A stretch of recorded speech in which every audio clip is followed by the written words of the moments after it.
tudo bem? Hoje nós vamos dar continuidade aos nossos estudos de física do capítulo 5.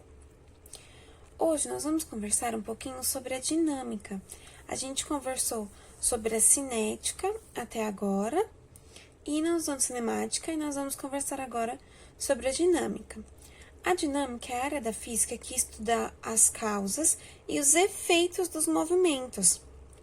Essa área, ela foi bastante estudada e descoberta por Isaac Newton, de 1642 a 1724.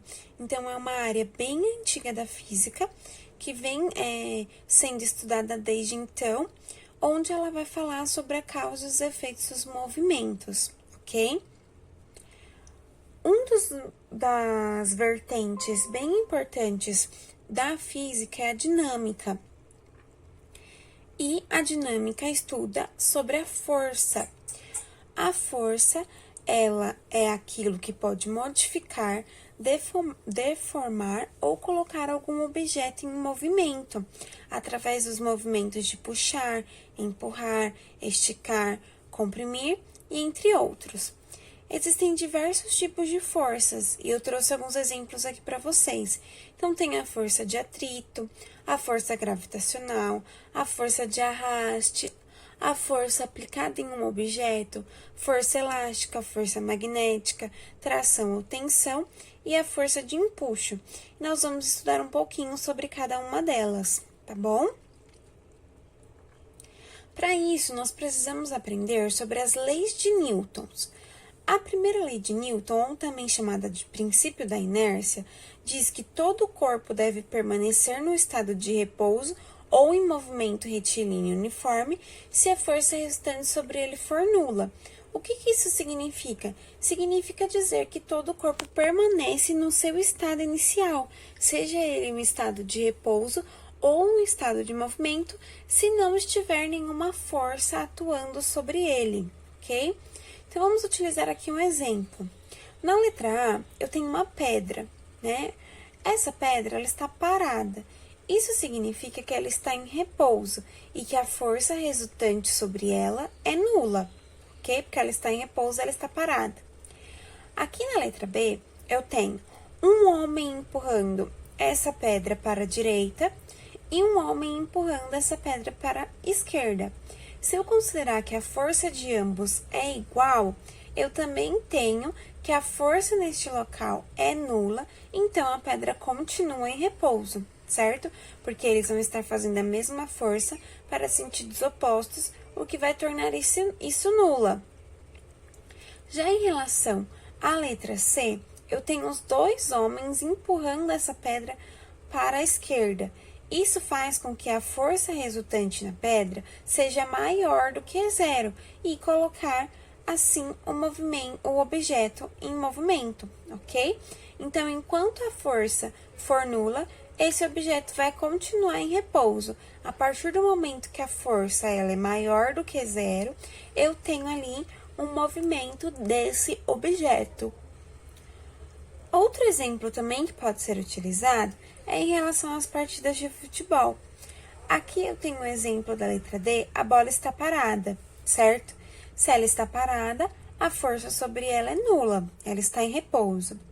A partir do momento em que um jogador, vamos supor, ele vai bater uma falta, como exemplo ali da letra E, ele vai chutar essa bola que está parada, ele vai aplicar uma força sobre a bola, fazendo com que essa força movimente esse objeto, movimente a bola, porque a força ali é maior do que zero, então o objeto vai entrar em movimento.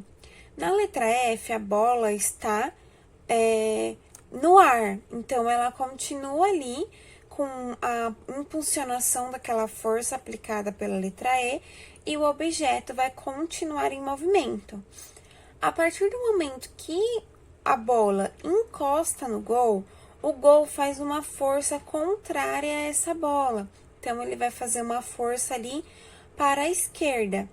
E, a partir deste momento, a força sobre ele não é mais nula, certo? Então, o objeto que estava em movimento, a partir do momento que ele encosta no gol, ele vai ter a tendência de cair no chão, de acordo com a lei da gravidade, que empurra as coisas para baixo, e esse objeto vai apresentar a força igual a zero, tornando assim a bola em repouso, ok?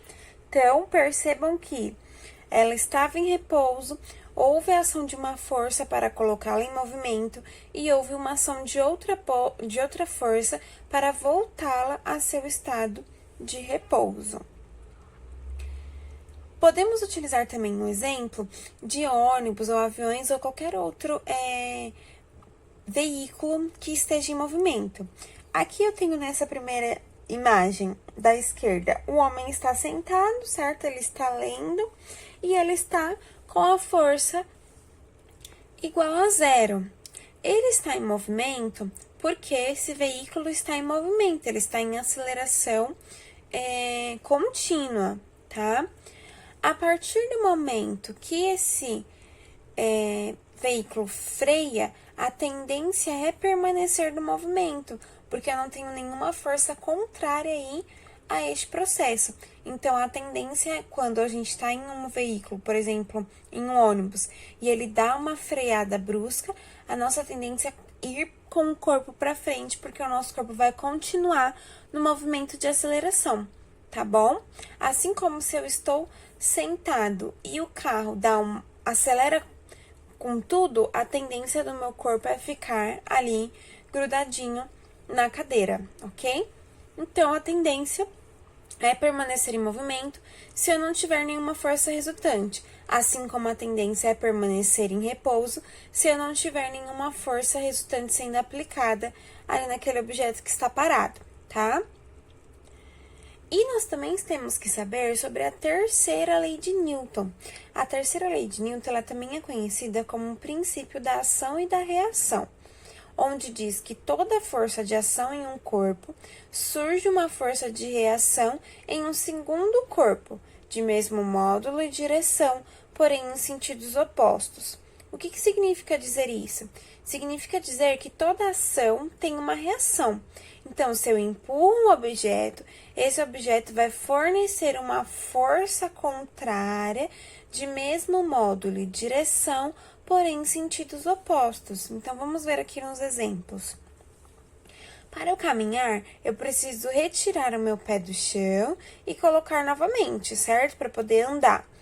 Então, isso significa que o meu corpo vai fazer uma ação no chão e o chão vai fazer uma reação no meu corpo. Segundo exemplo, tenho ali a ação da gravidade, tá? A terra vai fazer, a maçã vai fazer uma ação, ou seja, vai cair do pé, e a terra vai ter a reação ali, que é a força da gravidade. Assim como no terceiro exemplo, ao atirar, eu tenho a ação, que é a saída do canhão, da bala do canhão, e tenho a reação, que é essa força puxando meu canhão para trás, tá?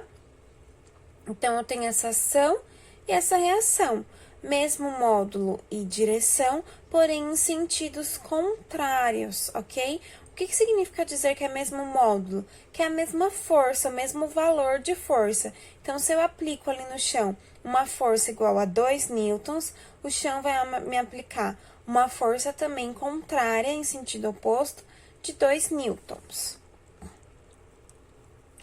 Outros exemplos aqui que eu trouxe para vocês, né? Sentido a mesma coisa. O carro, ele aplica uma força no chão, através da roda, e a roda, né, o chão aplica uma força de mesmo módulo e sentido contrário. Assim como eu vou empurrar ali, o homem está empurrando a geladeira. Ele aplica uma força para aplicar a geladeira aplica uma força contrária nele. Para movimentar ali um avião na Terra. O avião, ele precisa aplicar uma força ali na região da atmosfera das nuvens e a Terra aplica a força, que normalmente é a força da gravidade, contra ele. E um outro exemplo, eu tenho ali uma esteira com um objeto. Então, essa esteira aplica uma força sobre a pessoa que está movimentando e a pessoa que está movimentando aplica uma força sobre este objeto. Tudo bem? Percebam aí que as forças, elas são representadas por uma setinha. Essas setas são chamadas de vetores. Nós vamos ver um pouco mais sobre eles na próxima aula. Então, para representar a força, eu preciso colocar uma seta de direção dessa minha força e a letrinha F, que representa ali a força, ok? Para usar a letrinha de reação, normalmente nós utilizamos a letra R, ok? Como aqui neste exemplo. Então, vou deixar para vocês fazerem os exercícios no caderno. Número 1. Utilizando o conceito da terceira lei de Newton, da ação e reação, desenhe as forças de ação e reação nos exemplos abaixo. Então, letra A. Tem ali um homem, né, uma pessoa empurrando uma estante. Então, quem vai fazer ali a força de ação, quem vai fazer a força de reação? Desenha a seta e coloca a letra representante. Para ação é a letra F, para reação é a letra R. E ali, na letra B, o homem está fazendo flexão. Então, ele está aplicando uma força e ele está recebendo uma força de onde? Do quê? Tá bom? E vocês vão fazer os exercícios da página 315 e eu vou disponibilizar o gabarito para vocês no dia 27, que é quinta-feira, tá? Se vocês tiverem qualquer dúvida, me perguntem através do Schools ou então pelo binóculo.